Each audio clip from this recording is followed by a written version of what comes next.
got another music battle. Metallica versus Ozzy Osbourne. So as you can see, I got kind of a little hyped up there in the facial expression there.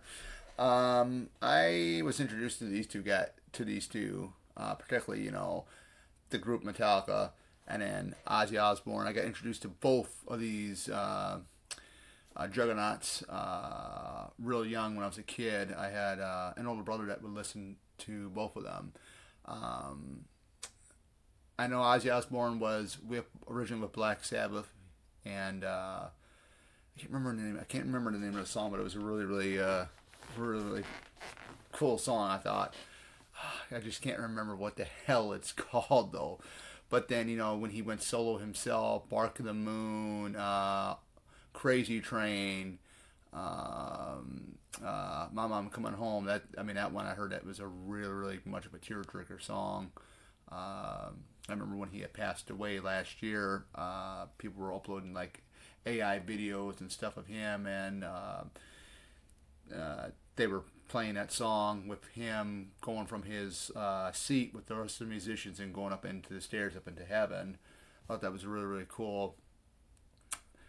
I mean, he to me was a good musician. I remember my older brother having the album, the Blizzard of Oz album, which was pretty cool. Can't remember a lot of the songs, but definitely a great artist. No More Tears was a good one I liked of his as well. So it's between that and I would say Bark on the Moon, which was a really cool song, which I mentioned already. But yeah, he had some good stuff. He really had some good stuff. And then we go over to Metallica side with James Hetfield leading the band as the vocalist and guitarist. Of course, they lost a band member back in I believe, the early '80s. What is his name? Cliff Burton was killed. I believe it was in Sweden. I believe they were.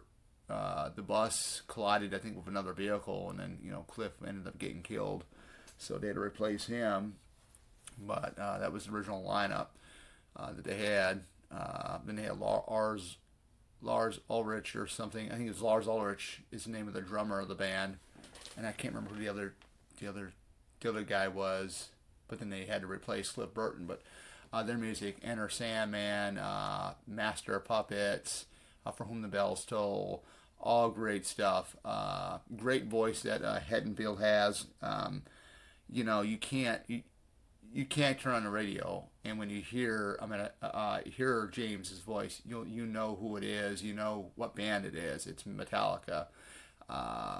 They had some good stuff. I mean, they really did. I know Dave Mustaine, the lead singer of Megadeth, was, I didn't know at the time. I found this out last year that he was originally in Metallica, which I thought that was really crazy.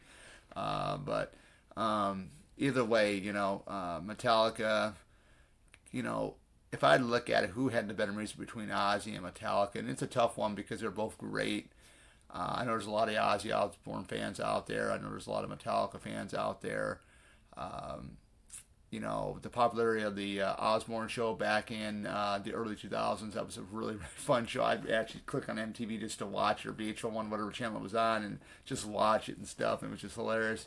The the um, uh, the connection between Sharon, Ozzy, Kelly, and Jack Osbourne. It was just really funny. Um, but at the end of the day, I had to pick one of these guys, or one. One's a group and one's a solo artist. If I had to pick between one of the two, Metallica or Ozzy Osbourne, which one would be the winner? I really like Metallica's music more than Ozzy's. Um, I just think there's more energy to it, and especially when you get to Enter Sandman. I mean, that was an epic song.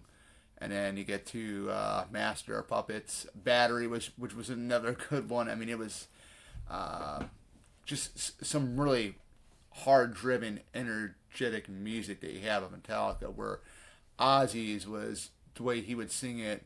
It wasn't like hard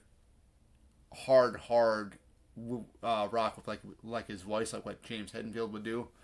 But yeah, I mean, I like Ozzy's stuff as well. But if at the end of the day, it's Metallica takes to win for me. But yeah, for the guys, that is it. That's all I got. Take care. See you guys back in the next one.